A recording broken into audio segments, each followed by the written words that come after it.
పశ్చిమాసియాలో యుద్ధ జ్వాలలు ఎగసిపడుతున్న తరుణంలో భారత ప్రధాని నరేంద్ర మోదీ అత్యంత క్రియాశీలక పాత్ర పోషిస్తున్నారు.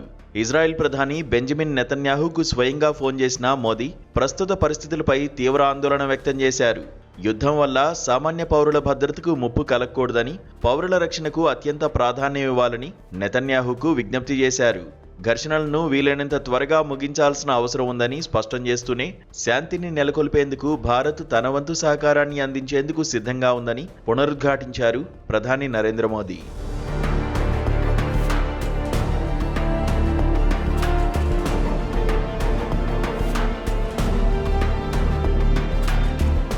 మరోవైపు ఇరాన్ క్షిపణులు, డ్రోన్లతో యుఏఈపై దాడులకు దిగడాన్ని భారత్ తీవ్రంగా ఖండించింది.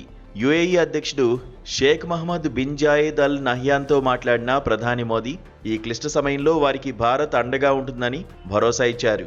ముఖ్యంగా యుఏఈలో నివసిస్తున్న వేలాది మంది భారతీయుల భద్రతపై మోదీ ఆరా తీశారు. భారత పౌరులను కంటికి రెప్పలా కాపాడుతున్నందుకు యుఏఈ అధ్యక్షుడికి కృతజ్ఞతలు తెలిపారు. ఏ పరిస్థితినైనా ఎదుర్కొనేందుకు భారత్ సంసిద్ధతను చాటి చెప్పారు. యుద్ధం వల్ల భారత్పై పడే ప్రభావాన్ని అంచనా వేసేందుకు ప్రధాని మోదీ ఇప్పటికే భద్రతా వ్యవహారాల కేబినెట్ కమిటీ సమావేశాన్ని నిర్వహించారు.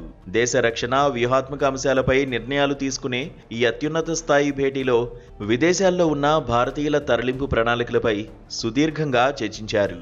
పశ్చిమాసియాలో ఉద్రిక్తతలు పెరిగితే దేశీయంగా ఇంధన ధరలు పెరిగే అవకాశం ఉన్నందున ముందస్తు జాగ్రత్తలు తీసుకోవాలని అధికారులను ఆదేశించారు.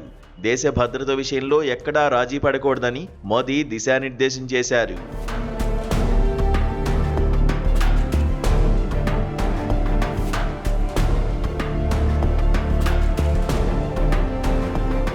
పశ్చిమాసియాలో ఏ చిన్న మార్పు వచ్చినా అది భారత ఆర్థిక వ్యవస్థపై, లక్షలాది మంది ప్రవాస భారతీయులపై నేరుగా ప్రభావం చూపుతోంది.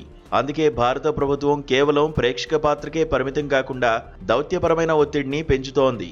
ఒకవైపు శాంతిని కోరుతూనే మరోవైపు మన ప్రయోజనాలను కాపాడుకునేలా వ్యూహాలను సిద్ధం చేస్తోంది.